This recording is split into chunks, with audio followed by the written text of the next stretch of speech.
Okay, question from YouTube Live now. From A, the mind which takes anything as I, mine, or myself will instinctively cling and grasp, causing tanha, which in turn leads to dukkha. Taking the mind to be me, I, myself, my soul, has been taught by the Buddha to be a form of craving. May I ask your comment, please? Well, the Buddha said actually the mind is just the knower. The I, mine, and myself is the delusion created by the mind's own thinking. So the Buddha said, we have to develop wisdom, vipassana insight, to really teach the mind that there is no such thing as I, me, mine, or myself. The mind is just the one who thinks and one who knows, but the thinking is delusional.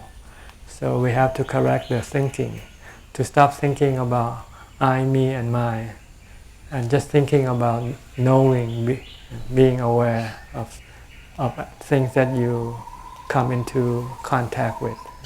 There's no one being aware. It's just the awareness, and the awareness is not I, me, or mine. Question from YouTube Live from Sharon.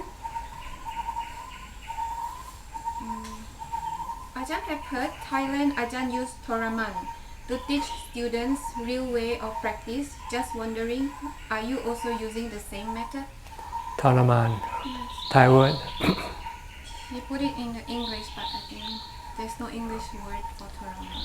Tharaman is disciplining the mind by different method, like fasting is one way of Tharaman, disciplining the mind, because when you fast, you are depriving the kilesa of the food that it wants to eat, and so if you can keep depriving the kilesa, eventually the kilesa will disappear. So you need to use fasting, but fasting alone is not enough. Fasting is just a tool for you to develop the tools to get rid of your defilements, that is mindfulness and samadhi and wisdom. Because when you fast, then you are forced to meditate. You cannot just take it easy, because your mind keeps thinking about food and making you feel very hungry. But if you develop mindfulness, if you sit in meditation, you can stop the mind from thinking about food. And when the mind stops thinking about food, your mind becomes peaceful and content, and the hunger will disappear. So this is a method of forcing the mind to meditate. If the mind is not in a crisis mode, it wants to take things easy, just relax. But when it's in crisis mode, like when it has to face hunger or fear or pain, then it has to meditate in order to be able to cope with this crisis. Next question from Oliver. Bonjour Tanachan. Can you explain the 5 hindrances and how to stop them in my meditation and my daily life? Well, the 5 hindrances, the first one is doubt in the Buddha, Dhamma, and Sangha, whether they are real or not. You can dispel this doubt by study the Dhamma, teaching of the Buddha, study his biography, study the biography of the noble disciple. If you keep studying them, then you will be able to dispel doubts about them. And the second hindrance is called sensual desire. In order to curb your sensual desire, you have to keep the 8 precepts, maintain the 8 precepts. So you can stop engage in this sensual activity, like sleeping with your partner, eating after midday, going out to entertainment venue, going to parties, watching movies, going to concerts. This activity will be prohibited if you keep the 8 precepts. Then you will have the time to meditate. So this is one method of getting rid of your second hindrance, your sensual desire. The third one is anger. When you get angry, the Buddha said you should develop the practice of loving kindness. If you're angry at someone, you should forgive them by thinking that whatever they did is already gone, it's already a past. If you just ignore, if you just forget it, then your mind will become peaceful and happy. But if you keep thinking about it, it will make your mind more angry. So if you cannot forgive yet, then at least you should not think about it. By using a mantra or chanting, keep reciting the mantra or chanting. Don't let your mind think about the thing that makes you angry. Then your anger will disappear. The fourth one is sloth and torpor. This is from eating too much. So you have to have moderation in eating. Don't eat too much. And how much you have to moderate is up to how much torpor you have. If you moderate and you still have drowsiness and laziness, then you might have to fast altogether. You might have to fast 1 day or 2 days or 3 days, depends on the result. But if you fast, you should not fast alone. Fasting is just a method of helping you get rid of your hindrance. Besides fasting, you have to meditate and you have to practice walking jongom, developing mindfulness all the time to stop your mind from thinking about food. Because if you cannot stop your mind, then you will get hungry and then you will not be able to fast. Then you go back to eat, and when you eat, you become drowsy and sleepy again. Okay, that's the fourth. The fifth one is what can I think of it? Restlessness and agitation. This you need to develop mindfulness. You have to maintain mindfulness like reciting a mantra, Bhutto, Bhutto, from the time you get up in the morning and carry on until you go to sleep. You only stop when you have to think about your work or think about what you do. But if you don't have to think, then you should recite Bhutto, Bhutto to prevent you from thinking about other things, which will then make you restless and agitated. If you can control your thought, then you can control your restlessness and agitation. Next question from Patrick Markalik from Czech Republic. Could you explain to me how to meditate using Kamatana Bhutto in all 4 postures? Bhutto is reciting the name of the Buddha. You do it internally, mentally. And you can do it from the time you get up to the time you go to sleep. In whichever posture your body is in, it doesn't matter. Just keep reciting Bhutto, Bhutto, Bhutto. When you don't have to think about things that you really have to think. But if you have to think about work, thinking about things that you have to do, then you can stop reciting Bhutto temporarily until after you finish what you have to think. Then if your mind still wants to think about this and that, then you have to use Bhutto, Bhutto to stop it. But if your mind is not thinking about anything, then you don't need to Bhutto. If the mind just remains calm and just knowing but not thinking, then you don't need to Bhutto. But when you start to think aimlessly, start to fantasize, start to daydreaming, then you have to bring it back with Bhutto, Bhutto. Next question from Yo, Singapore. How do we know that our practice is correct? Well, usually the mind will become calmer, happier, and less defilements. This is the gauge that you can watch. You have less defilements or you have more defilements? Are you happy without having to have anything? Happy being alone, happy have nothing with nothing, then you are progressing. Are you calm and content? These are the result of your practice. his next question: How shall we continue to practice in order to see and eliminate our kilesa and avijja? You have to increase the amount of time you spend in practice. To really achieve the full result, you need to practice 100%. Have no other activity except practice, like becoming a monk. And first you spend all your time most of your time developing mindfulness. And when you have mindfulness, then you spend a lot of time sitting in meditation to gain samadhi. After you have gained samadhi, then when you come out of samadhi, then you use the time, half of your time developing wisdom inside, investigating, contemplating on anicca, dukkha, anatta, until you see that everything is anicca, dukkha, anatta, and you able to let go of them, not clinging to them. You do this alternating with going into samadhi, because after you contemplating for a while, your mind become maybe agitated or restless. Then you should stop, or your mind become tired. You don't feel like contemplating, then you stop contemplating and go into samadhi to regenerate your strength.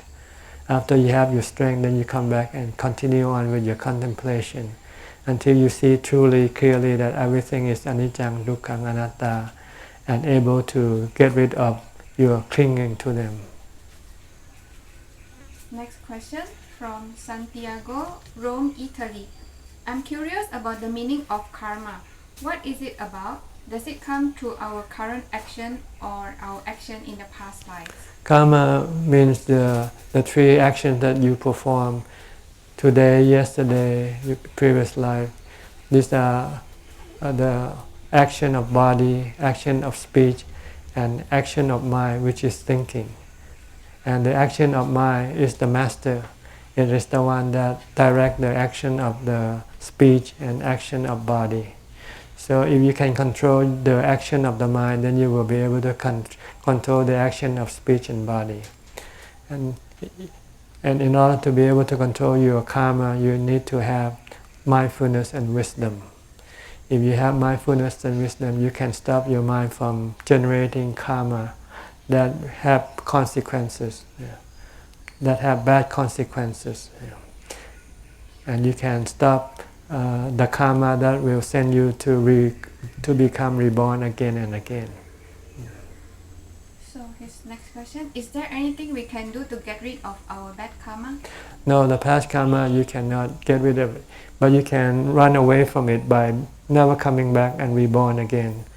Like Angulimala, he killed 999 people, but once became an arahant, then he doesn't come back to reborn again. So all his bad karma in the past will not be able to bear upon him. But if he happens to return and be reborn again, then he would probably have to pay those karma by being killed by other people. But he has reached the point where he no longer has to reborn. So then the past karma can no longer bear fruit for him. Next question from Amy, Indonesia. The five khandhas are not self, but why are we the owner of our karma? Well, karma and khandha are two separate things. Karma, our action. The meaning of owner means that what we do, we have to pay for it. If we do good, we will reap the benefit from the good karma. And if we do bad karma, then we have to reap the consequence of the bad karma. So no one takes up your consequences. It's you who do the karma, and you who have to accept the consequence of your karma. This is the meaning of I am my owner of my karma. But the khandha is not the khandha is just they are things that the mind have and come involved with, like the body. The mind come and in possession of the body, and it's only a temporary ownership, because the body is impermanent, it's temporary. after a while the body will die, and then you can no longer claim that the body belongs to you anymore. While the nama khandas, they are part of your mind, but they keep changing, evolving. They keep rising and ceasing. Like your thought, you keep thinking and keep changing about your thought. You think about this thing, then you think about that thing. And you cannot actually control them if you don't have the mindfulness. If you have mindfulness, then you can control them temporarily, but not all the time. Yeah. But if you have wisdom, you can guide your thinking to think properly, correctly. Yeah. This you can do with the nama khandas. Next question, which is also the same person. When I stay in a forest monastery for meditation retreat, I flush away and spray water onto ants in the toilet as the facility was infested with ants. Thanajan said last week that when I kill, then I break the precept. So what should I do in such a situation, as I have to flush the toilet to maintain the hygiene of the facilities, but still maintain the precept? Well, go look for a new toilet next time, or just leave the toilet as it is. Yeah. If you don't want to kill, what can you do? Then it's killing and leaving the toilet dirty. The consequences are far different. Yeah. Killing, you have to pay the consequence of killing. If leaving the toilet dirty, you'll probably be scolded by someone for keeping it dirty. But you can have, if you have reason, they might be able to accept it. Yeah. Next question from Uranus Kok from Indonesia. In the Mountain Dharma book, in page 50, it mentioned that there are a total of 9 levels of jhana, 4 forms of jhanas, 4 formless jhanas, and 1 state of cessation, which is Nirodha Samapatti. So his question, I have experienced Upekkha before. I wish to know what is the difference between in the state of Upekkha and in Nirodha Samapatti. I think in Upekkha you still have some other things working. Some of the nama khandas still working, like Vijnana is still working. And why, if you're in the cessation, all the 4 nama khandas stop completely. It doesn't know anything except itself, the mind. Why with the Upekkha you still might be able to hear or to feel, to see things. So Upekkha is 4th jhana and Nirodha Yeah. is the cessation. Yeah. Cessation of all the 4 nama khanda. His next question, what is the difference between jhana and pavanga? I think last month I Same thing. Pavanga is calm, enter into a state of calm. Okay. But there are 2 types of pavanga. Pavanga with mindfulness and pavanga without mindfulness. Pavanga without mindfulness is sleep. When you fall asleep, you are in pavanga, but you have no mindfulness. When you have mindfulness, then it will be samadhi. What is the difference between jhana, pavanga, and nirodha samapatti? The same, just answer. Okay. So next question from also Holland, Israel. I was born in this life with 5 jhana attainment, which I experienced it in my childhood. Now I want to ordain as a bhikkhuni, and I don't know which teacher who will be good for me. I'm afraid that no teacher will be able to help me to become enlightened because he himself is not enlightened. So I want to know if Ajahn Sujak teaching woman who wants to become a bhikkhuni. I teach people the same thing, whether bhikkhuni or bhikkhu. Teach them to practice sila, samadhi, and panya. If you have sila, samadhi, and panya, then you will be able to become enlightened. If you have jhana, this is on the level of samadhi, and you still need to develop wisdom or insight. In order to develop insight, you have to contemplate. You have to contemplate on the nature of things, that they are anicca, dukkha, anatta. Once you see everything as anicca, dukkha, anatta, then you will become enlightened. then you will let go of everything. Do you ordain bhikkhuni? No, I don't. I have nothing to do with ordination here. And this temple, this monastery, they don't ordain. In Thailand, we don't ordain bhikkhuni anyway, because in Thailand tradition, we consider the tradition of bhikkhuni has already ended, and there's nothing we can restart it. But if you want to ordain as bhikkhuni, you have to go to some other countries. I heard in Taiwan or in Sri Lanka, they still have some a bhikkhuni ordination. But once you ordain, then you should stay with the temple where you ordain, because if you go to some place else, they might not accept you, because you are not practicing the same way that they are practicing.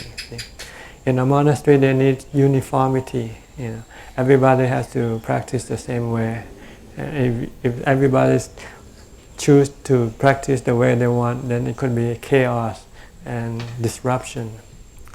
So my recommendation is ordination as a bhikkhuni or not is not the prerequisite to your enlightenment. The prerequisite to your enlightenment is the practice of sila, samadhi, and panya. If you can stay wherever you are and practice sila and samadhi and panya, you can become enlightened. And a teacher nowadays, you don't have to go to study with them in person. You can study online, you can read the books, and if you have opportunity, if you have questions, you can come and listen to my Dharma talks and send in questions. I think trying to become a bhikkhuni could be an obstacle instead of being a help, because it's very difficult to ordain as a bhikkhuni and to find a place where you will be accepted. In Thailand, we don't have any bhikkhuni. If you want, you have to become a mechi, keeping the 8 or 10 precepts. But it's enough, it's sila already. What you need is samadhi and panya. And you need a quiet environment to practice. So this is what you should look for. Look for a monastery where it's quiet without any disruption or disturbances, and you are allowed to practice all day long, from the time you get up to the time you go to sleep. But you might have to help with a little work in the kitchen when you have to come to eat. But other than that, you should be able to be free and practice. I think this will be sufficient for your enlightenment. Her next question: if a teacher is doing good deeds, kusala karma, does it mean that he is not enlightened? Because you mentioned that if someone does kusala karma, he will still be reborn again. No. A teacher, someone can do kusala dhamma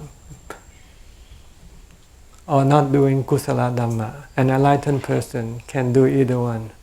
But he doesn't do it with attachment or do it with a desire, because he doesn't need kusala dhamma to support him anymore, because he has already reached enlightenment. But for people who hasn't yet reached enlightenment, then they need kusala dhamma as the step to lead them to enlightenment. Then they need to do the kusala dhamma. Next question from Jalika Lisa Milosev, Northwest Victoria, Australia. I have found Dharma a long time ago, and I cannot imagine my life without the Buddha's teaching. However, I feel stuck and have not progressed very far on my own. Can Ajahn advise on how can I find a teacher to guide me? Well, just go to various teachers and study with them or listen to their talks. Look at the way they teach. Look at their life, the way they practice in each different monastery, and then pick the one that you find most suitable for you. Next question from Evelyn. I'm always not well, so I would like to ask, do you do healing prayers to heal illnesses, and can you do it on my behalf? No, cannot. Your illness is the consequence of your past karma. We have different past karma, and so we have different results.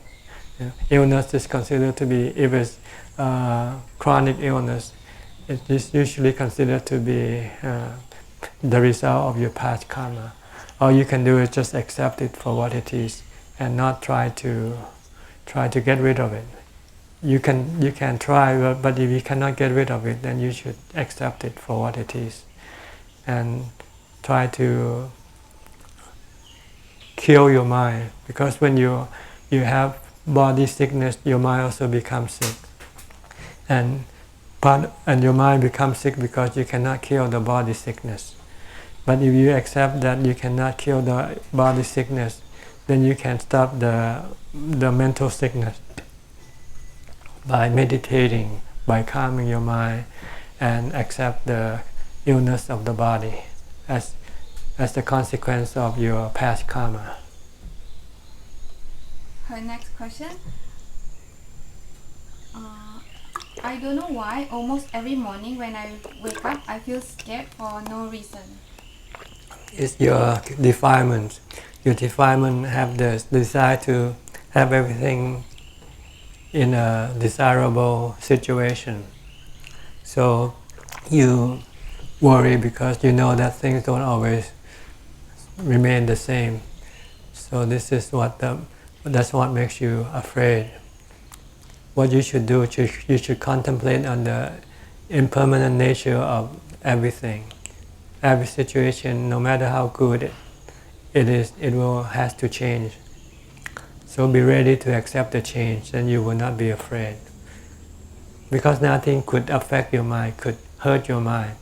It's only your defilement that is hurting your mind, your desire to have everything to be good and well all the time, which is contrary to the truth. So you have to contemplate on the truth that everything has to change, everything rise and cease, and be prepared to accept the changes. Then your mind will not be hurt by them. Next question from Dennis, Brunei. Wait.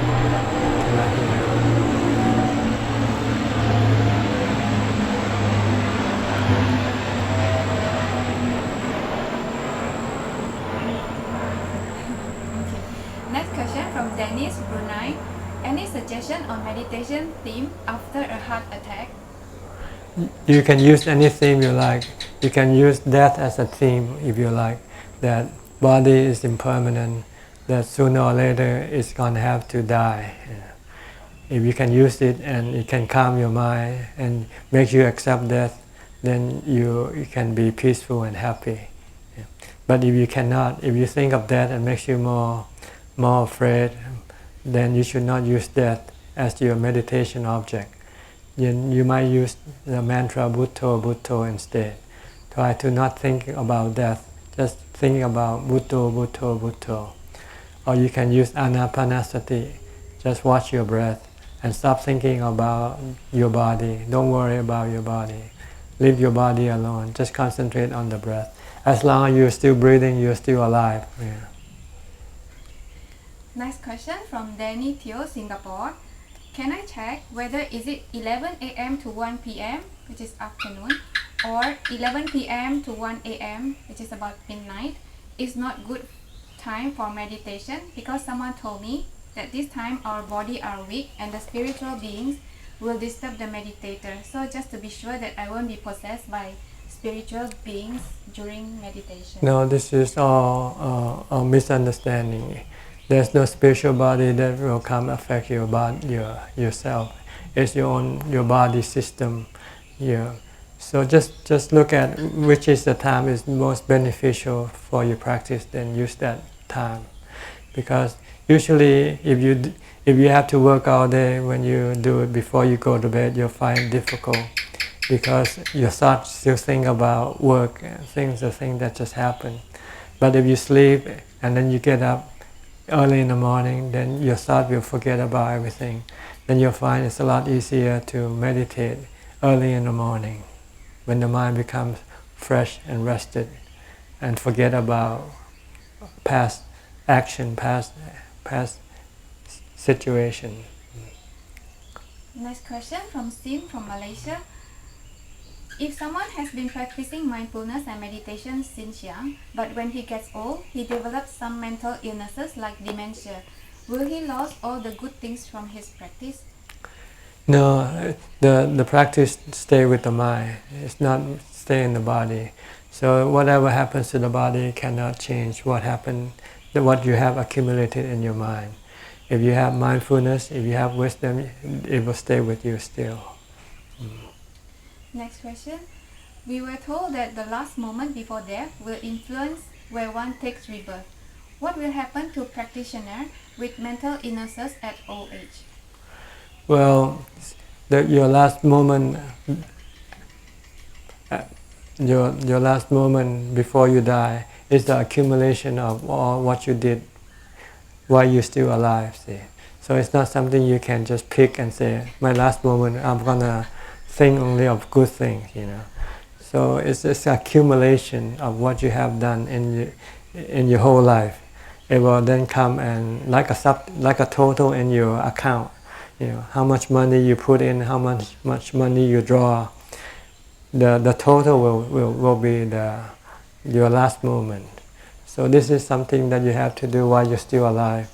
If you want your last moment of life to be good, to be positive, do a lot of good karma, and try to avoid doing bad karma. Then at your last moment of life, then it will be good karma. It will have good thought that will send you to good places. You cannot pick the last moment. The last moment is the consequence, the accumulation of all your actions that you have done in your whole life, your past life.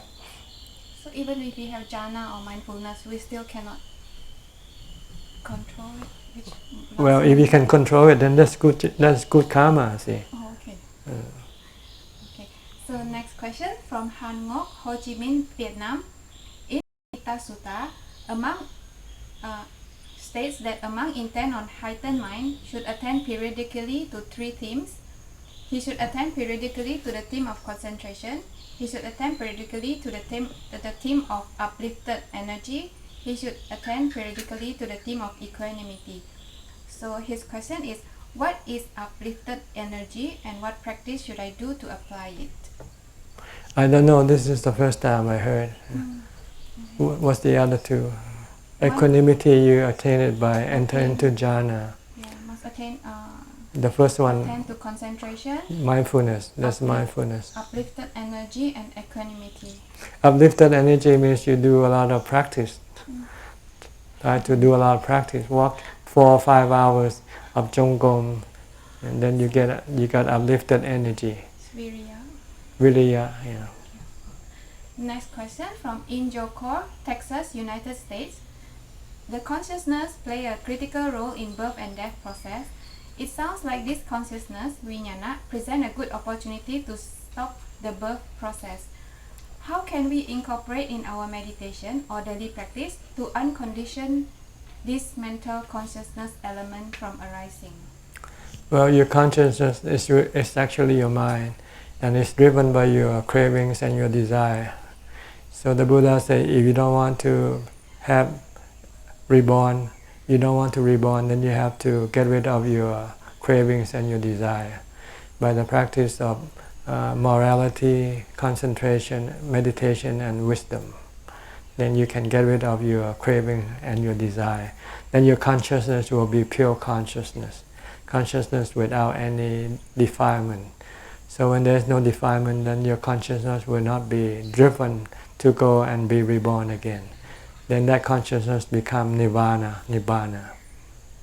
His next question, does mindfulness help to pause the ignorance and volition formation sankhara from arising?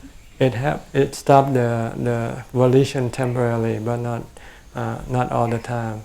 It can make the mind enter into jhana, and the volition will stop. But after it comes out, then the volition will come back again. Then what you want to do is not to get rid of the volition. You just want to get rid of the bad volition. The volition that cause you to have craving and desire. And you can do this by developing wisdom or insight. Developing anicca dukkha anatta. When you see everything that is anicca dukkha anatta, then you can stop the volition that creates the craving and desire. That cause you to become reborn again. His next question: How can we uncondition Sanya, Vedana, Vijnana, and Sankhara using meditation practice? You cannot because they are anatta, but you can manage or you can guide them to think in the proper way. Like Sankhara, the Buddha said you can condition it to think, to do good and to avoid doing evil, to stop creating craving and desire. Your sanya is your memory. You should change your memory, but by thinking that everything belongs to you, and change it to everything doesn't belong to you. See? So you can change this, but you cannot get rid of them. But you can change the direction that they go. Instead of going in the direction of the delusion, you guide it to go in the direction of truth of Dhamma. His next question: How to use 6 elements as meditation objects? Well, you just concentrate on any one of them. Like if you like earth, just think of earth. Close your eye and then just imagine earth in your mind, in your mental mind, and try to maintain that image of earth in your mind. Then it can bring your mind to jhana. If you like water, just think of water like the ocean, and just close your eye and imagine the ocean in your mind, and maintain that image in your mind only, and don't think about other things. Then if you can maintain this image, then your mind can enter into jhana also. Next question from June, Malaysia. Abante mentioned in Anguttara Nikaya that the first and second Arya Dhamma fruition have perfect morality, the third fruition has perfect morality and concentration, the fourth fruition, which is Arahant, who has perfect morality, concentration and wisdom. It was implied that as such, there is no need for perfect concentration for the first and second fruition. Is this correct? Well, from what I understand, you need the fourth jhana before you can develop wisdom in order to become enlightened. So every stage of enlightenment needs the support of appana samadhi or the fourth jhana. But the wisdom of each different stage are different. See. So, her next question: How does one do meditation in order to get rid of irritation to hearing high-pitched noise and sound to the extent that it hurts the ear? Doctor said there's nothing wrong with my ear. I just got super hearing. Just put earplug in your ear better. It's easier. Her next question: A friend accidentally caused death of a victim in a minor accident. Because of this incident, she lost faith in the triple gems. She has been practicing dana and trying to keep the sila, yet she still caused unfortunate incident onto others. What advice to give her in order to restore her faith in the triple gem? Well, it's not the triple gem that caused her to the accident. The accident is sometimes avoidable, like walking and sleeping on the slippery floor or something like that. It's unavoidable. That doesn't mean you have to blame the triple gem for your accident. Accident can be caused by so many other factors besides unavoidability, carelessness, drinking while you are under influence. So there are conditions that cause this accident, and they have nothing to do with the triple gem. So it's just being irrational if she decides to give up the triple gem, which is sad, but if she wants to, who can stop her from doing it, But it's just, she has to understand that the triple gem has nothing to do with what she did, what happened to her. It's her action that caused her to have this accident. Her next question: A friend who is a young mother of 2 kids was diagnosed with cancer, and she was advised to practice a lot of dana. The cancer went into remission. She then continues to practice dana with the thought that she will be cancer-free. However, the cancer reoccurred after a few months of remission, and it is considered as terminal stage cancer. She then lost faith with the practice of dana. What advice to give her in order to restore her faith back? Well, first of all, giving dana isn't the cure for your cancer. But giving dana can make you feel better, make you feel good, make you relinquish your attachment to your wealth, so that when if you have to die, you won't die tormenting or feeling losing what you love. Because if you give dana, then you lessen your attachment to your wealth. So when you die, you won't have that attachment. This is the purpose of dana. It's not there to cure your body sickness. The body sickness, even the Buddha cannot cure. The Buddha also has to get old, get sick, and die like everybody else. But his mind can be saved from suffering if he can develop mindfulness and wisdom. So if she wants to be free from suffering from her sickness, then she should try to develop mindfulness by reciting the Bhutto Bhutto mantra, and develop mindful wisdom by accepting the truth of the body, that the body is temporary, it's gonna get old, get sick, and die. But the body isn't you. You are the mind. You are the one who possesses the body. So if you let go of the body, then the cessation of the body will not hurt your mind. Next question from Violet June, Malaysia. What are the characteristics of a Sotapanna, and is it possible to attain Sotapanna if one already has a family in this very life? How many questions there left? Now it's on the 15, there are 24. 24, huh? Yes. I think we're running out of time. Maybe you want to do tomorrow? Okay. Another day? Tomorrow. Or let's answer the last question. Oh, she has 2 questions. Or I'll do it tomorrow then. Yes, Okay. tomorrow. Because we just run out of time. Yes, Because some of the questions take some time to answer. Yes, Okay? Okay. All right. Then we'll say goodbye for now and maybe see you tomorrow Okay. for the remaining questions. Okay. All right. Thank you. ปิดได้นะ Bye bye. See you. They're waiting. They have to go.